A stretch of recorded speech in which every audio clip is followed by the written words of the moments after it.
All right, week 1, June 23rd through 28th, new NEW 7 slope intercept part 1 guided video tutorial. So we learned about slope last time in new 6 and we did the formula for it. So we talked a little bit about it.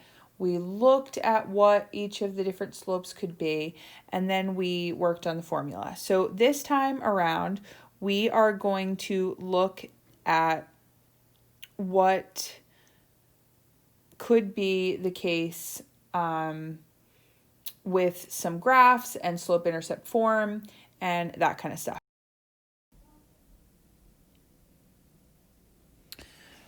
So in slope-intercept form, what is slope-intercept form? Slope-intercept form is basically what we were doing without putting a name to it in the review section of this week where we were solving for y. So slope-intercept form is y equals mx plus b, which is a fancy way of saying getting y alone, solving for y.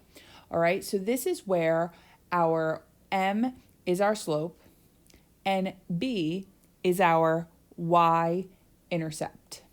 It's also where we begin.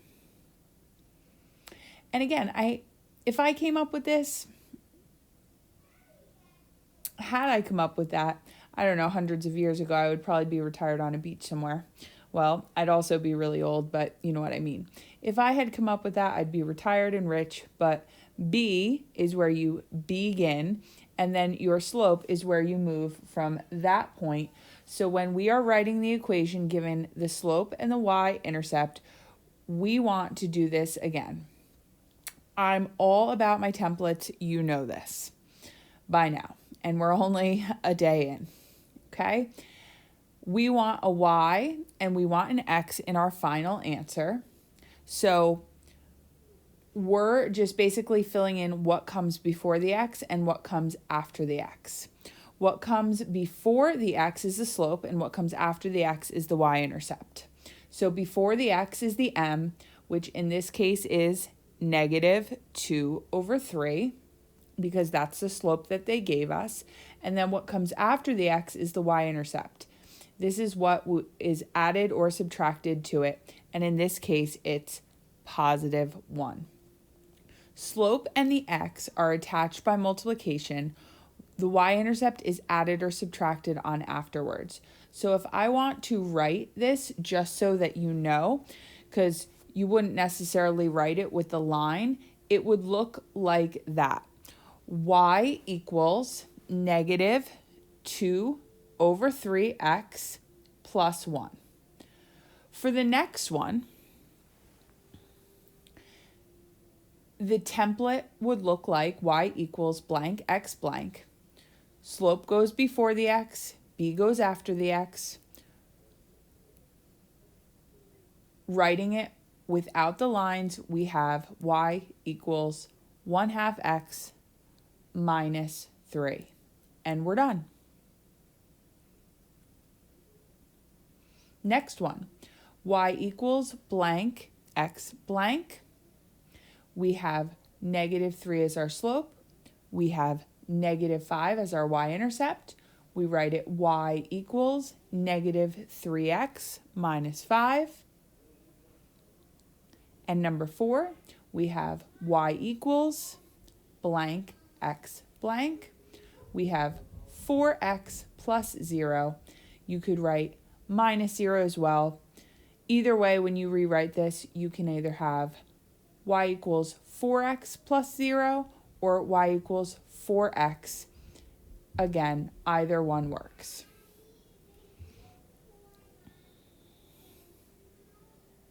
Now, when we're working backwards, we have the equation, and now we're identifying slope and the y-intercept. We're going to do it just like we talked about slope.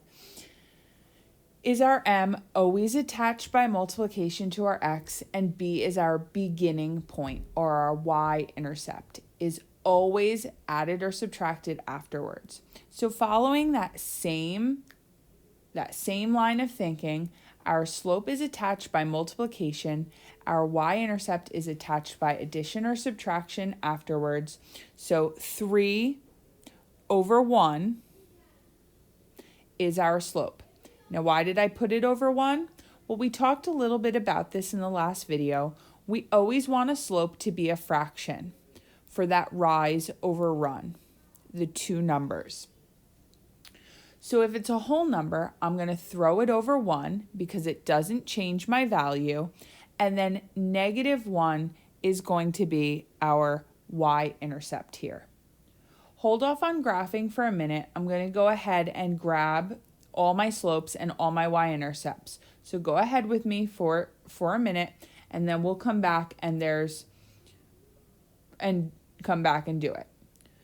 So 1/2 is my slope, 4 is my y-intercept, -4 is my slope, -5 is my y-intercept. I can fill in my blanks.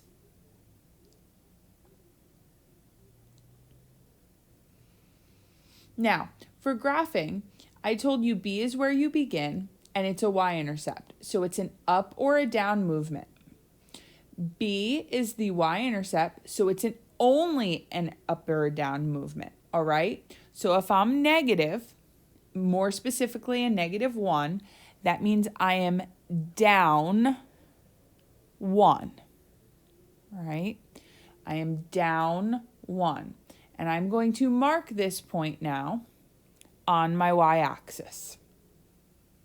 Now, for slope, it's a rise over a run. Remember, a rise can also mean a fall. So 3 over 1 is going to be rise 1, 2, 3, and then run 1. And I'm going to mark my point, just like I did with my ordered pairs. You have to do 2 moves before you mark that point, which is why you need that fraction, why you need that 1 underneath. So now I rise 3 more, 1, 2, 3, run 1 more, and I mark a point. Now, like I said, you can fall 3, but if you fall 3, you have to also run backwards 1 so that your slope is correct. Because, like we talked about, if you have a -3, that's okay. But if you have a negative on top, what do you need on the bottom to make it positive again? A negative divided by a what makes it positive again? A negative divided by a negative will make it a +3 again. Now you're all done. You can connect those dots with a nice long line, and you have a positive slope, which is what you need. On to the next one. You have a +4 for your y-intercept. So you're going to go up and you're going to mark it. And then you're going to do your rise over your run, which is up 1 over 2. We're going to go up 1 over 2 again. And then again, we can fall 1 and go back 2. We could fall 1 and go back 2. And there's our line.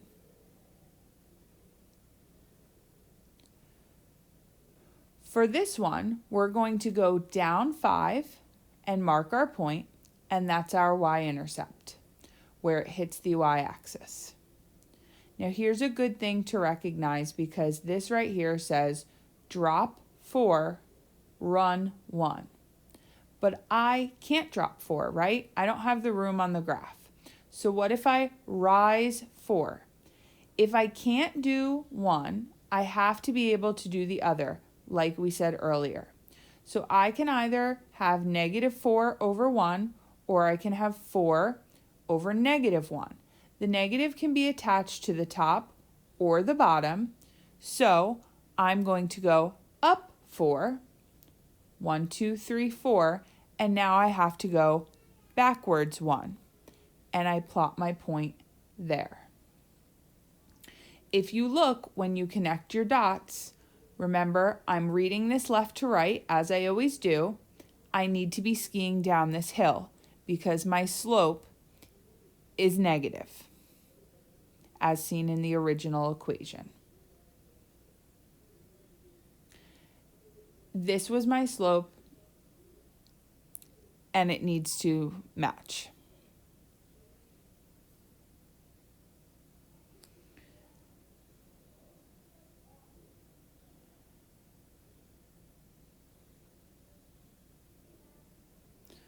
All right, so now if you look at this next one, we want to identify the slope and the y-intercept of the line, then write the equation in slope-intercept form. So if you look here, our slope is our rise over our run, while this one's kind of drawn out for us, which we like. I'm going to go up 2, and I'm running 1. And now if you look where this line is intersecting or intercepting the y-axis, where is that? There's two ways to figure this out.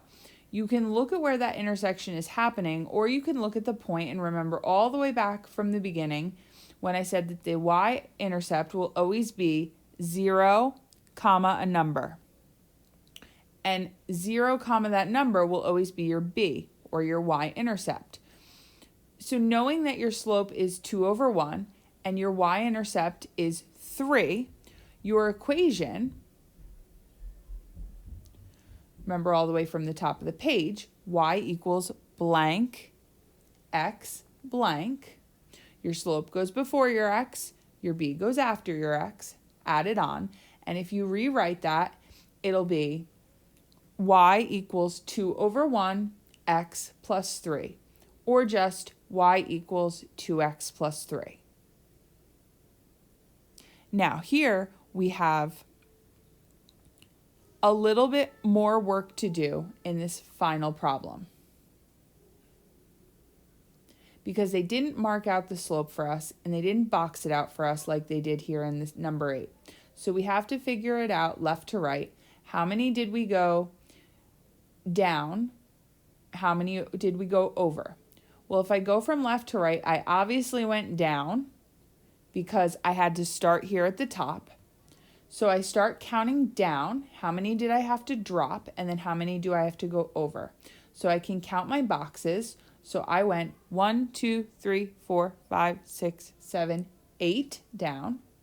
And I went over 1, 2. So I went down 8 over 2. What does that simplify to? -4 over 1. And where does it hit the y-axis? Well, the y-axis, it looks like it hits at 1, positive.